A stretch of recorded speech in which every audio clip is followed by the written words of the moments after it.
Mito is sorting fish when other people start talking about Gon, her 12-year-old nephew.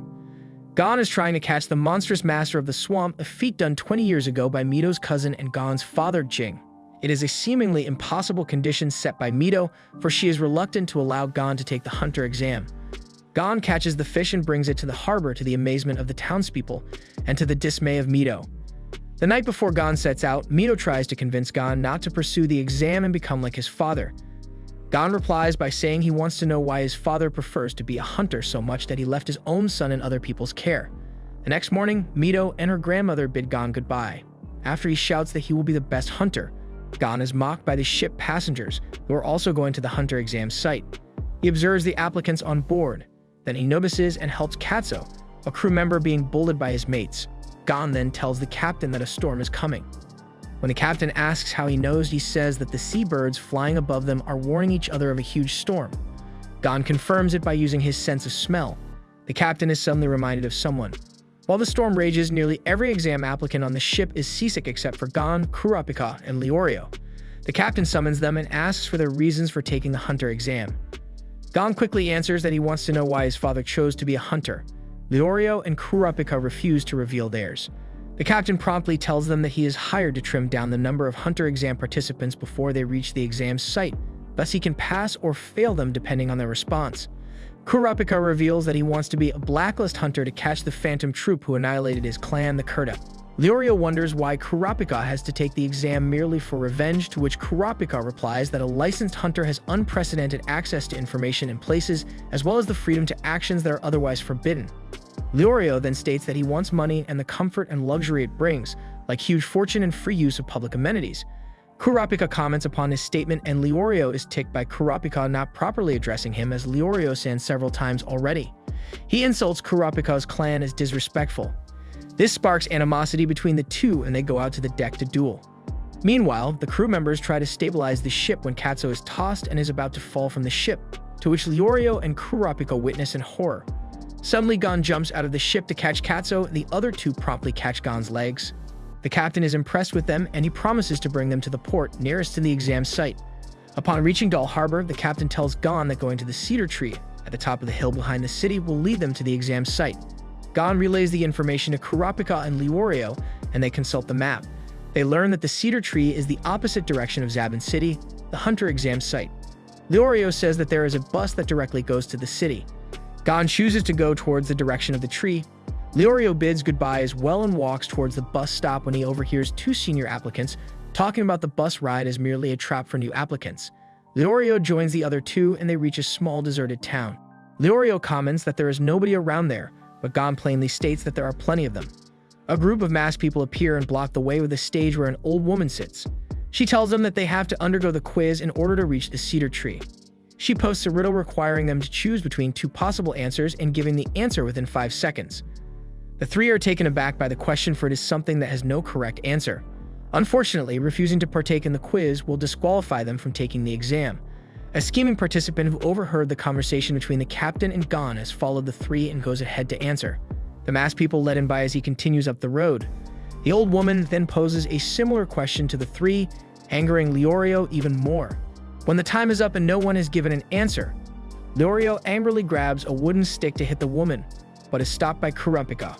Kurapika tells Leorio to calm down, for he will waste the correct answer, which is silence. A door to a tunnel opens, and they are instructed to meet the navigators living in a house by the cedar tree.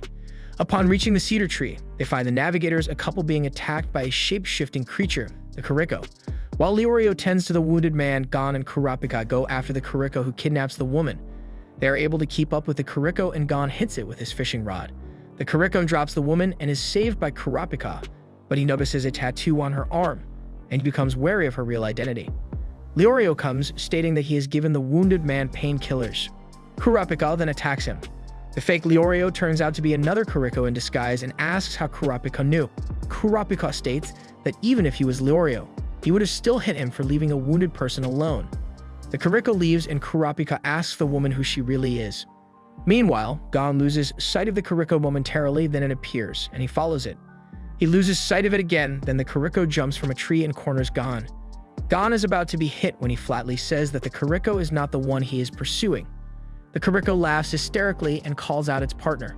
The three applicants reunite, and the couple reveals themselves to be the offspring of the two Kurikos. They pass the three due to their unique characteristics and fly them to the exam site. Gon, Leorio, and Kurapika arrive at Zabin City, and Gon is fascinated by the bustling selling and trading businesses there. They stop where a high-rise building stands, the three thinking it's the exam site. The navigator leads them to a small restaurant beside it instead. The navigator orders something from the chef, who tells them to go to the back room. The order turns out to be the password to the back room, which is actually an elevator that goes 100 floors underground to the tunnel where applicants wait.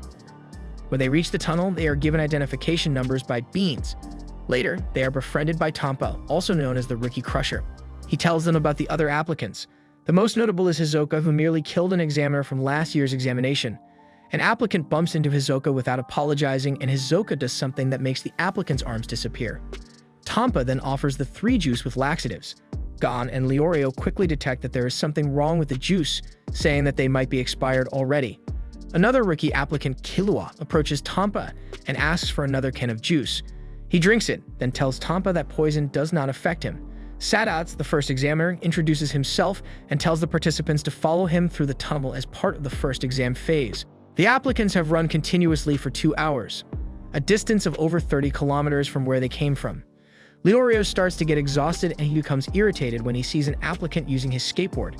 He sees it as a mockery of the Hunter exam, but Gon defends the applicant, saying that the examiner just told them to follow him without forbidding them to use whatever means.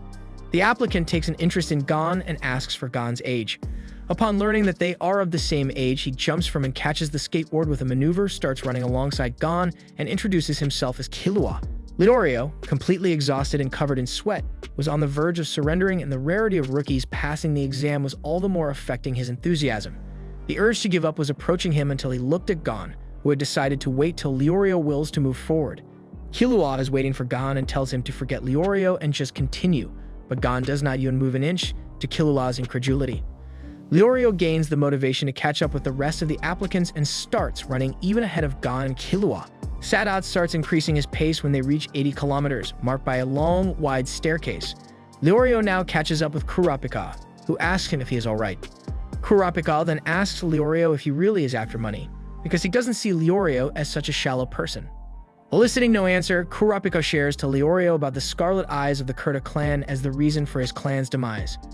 Claimed as possessing one of the 7 most beautiful colors in the world and prized by people as rare, wealthy people, as well as thieves like the Phantom Troop, want to get their hands on the remaining pairs.